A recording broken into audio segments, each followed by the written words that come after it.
Hello दोस्तों, कैसे हैं आप सभी। स्वागत है आपको आरएस क्लासेस में। तो दोस्तों, जैसा कि आप जानते हैं, जो क्लास 10th का ज्योग्राफी का चैप्टर फर्स्ट हम करवा चुके हैं, वीवी ऑब्जेक्टिव, और चैप्टर सेकंड का जो मोस्ट इम्पोर्टेंट ऑब्जेक्टिव हैं वो आज हम करवाने वाले हैं।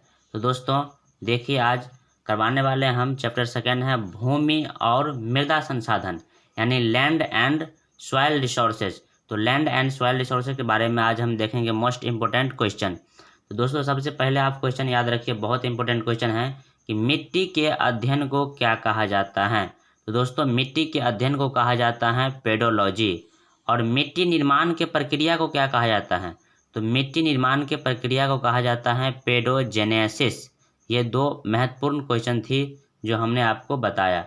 अगला क्वेश्चन नंबर फर्स्ट इसमें है दोस्तों, काली मिट्टी का दूसरा नाम क्या है। बहुत बहुत इम्पोर्टेंट क्वेश्चन, रेगुड़ मिट्टी। अगला बात क्वेश्चन है दोस्तों सेकंड क्वेश्चन, काली मिट्टी में किसकी खेती की जाती है, या काली मिट्टी किसकी खेती के लिए उपयुक्त है। तो दोस्तों कपास की खेती के लिए। ये भी बहुत बहुत इम्पोर्टेंट क्वेश्चन। अगला क्वेश्चन नंबर थर्ड है दोस्तों, भारत में सबसे अधिक विस्तार किस मिट्टी के हैं दोस्तों। तो जलोढ़ मिट्टी का सबसे ज़्यादा फैला है भारत में। अगला क्वेश्चन नंबर 4 है, पंजाब में भूमि निम्नीकरण का मुख्य कारण निम्न में कौन है। तो दोस्तों अधिक सिंचाई, एनसीईआरटी इसका आंसर लिखती है। अधिक सिंचाई आप जरूर लगा पाइएगा, अधिक सिंचाई अगर पूछी जाएगी क्वेश्चन तो। अगला नेक्स्ट क्वेश्चन 5 है, इनमें कौन स्थानबद्ध मिट्टी का उदाहरण है। तो दोस्तों स्थानबद्ध मिट्टी का उदाहरण है काली मिट्टी, इसका दूसरा नाम रेगुड़ मिट्टी। अगला क्वेश्चन नंबर 6 है, पुरानी जलोढ़ मिट्टी को क्या कहा जाता है। तो पुरानी जलोढ़ मिट्टी को दोस्तों कहा जाता है बांगर। और इसमें दोस्तों आप जरूर याद रखिएगा, इससे दो क्वेश्चन बनती हैं।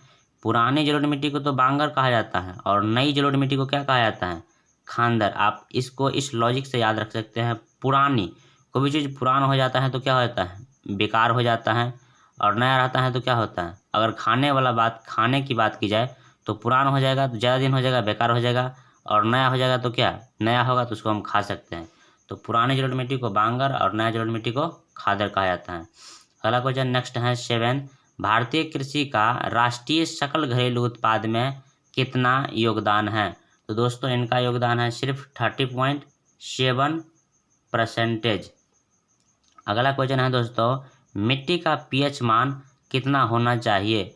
दोस्तों मिट्टी का पीएच मान होना चाहिए कितना, 7। आप दोस्तों पीएच का फुल फॉर्म होता है पोटेंशियल ऑफ हाइड्रोजन, यानी हाइड्रोजन की क्षमता। अगला बात हम दोस्तों बता दें, तो आप डेली लाइफ में यूज करते हैं कहीं ना कहीं चाय और कॉफ़ी को। तो दोस्तों चाय का जो पीएच मान होता है वो 6 होता है, और चाय में टैनिक अम्ल होता है। उसके बाद कॉफ़ी का पीएच मान होता है 5। अगर दोस्तों आप ये भी याद रखिए, नींबू का पीएच मान होता है 2.4। अगला दोस्तों क्वेश्चन नंबर 9 है, मृदा संरक्षण में मूल चट्टान के ऊपर कितनी परतें होती हैं। तो दोस्तों मृदा संरचना में मूल चट्टान के ऊपर मात्र 3 परत होती हैं। अगला क्वेश्चन है दोस्तों, इनमें कहाँ जैविक मिट्टी नहीं पाई जाती है। तो दोस्तों जो झारखंड है वहाँ पर जैविक मिट्टी नहीं पाई जाती है। अगला क्वेश्चन है दोस्तों, world wide fund for nature के अनुसार भारत में लगभग कितनी भूमि हो चुकी है। तो दोस्तों हो चुकी है कितना, ये 13 crore hectare. World wide fund यानी WWFN के अनुसार भारत में अभी कितना करोड़ हेक्टेयर में भूमि है, तो मतलब 13 करोड़ हेक्टेयर में। अगला क्वेश्चन है दोस्तों, मृदा संरक्षण के लिए कौन सा उपाय उपयोगी है, यानी मिट्टी को हम कैसे बचा सकते हैं। तो पशु की चराई पर नियंत्रण करके, दूसरा है समुच जुताई करके, तीसरा खेतों में ह्यूमस डालना, और चौथा इनमें से सभी, यानी ऑल ऑफ दीज इसका होगा।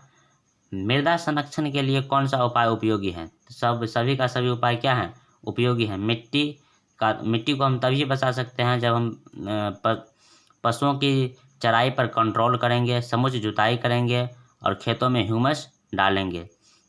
तो दोस्तों ये सम इम्पोर्टेंट क्वेश्चन था जो हमने आपको करवाया। तो आप ये इनको याद रखिए, आप एग्जाम में आराम से लगा सकते हैं। Thank you for watching this video. Okay guys.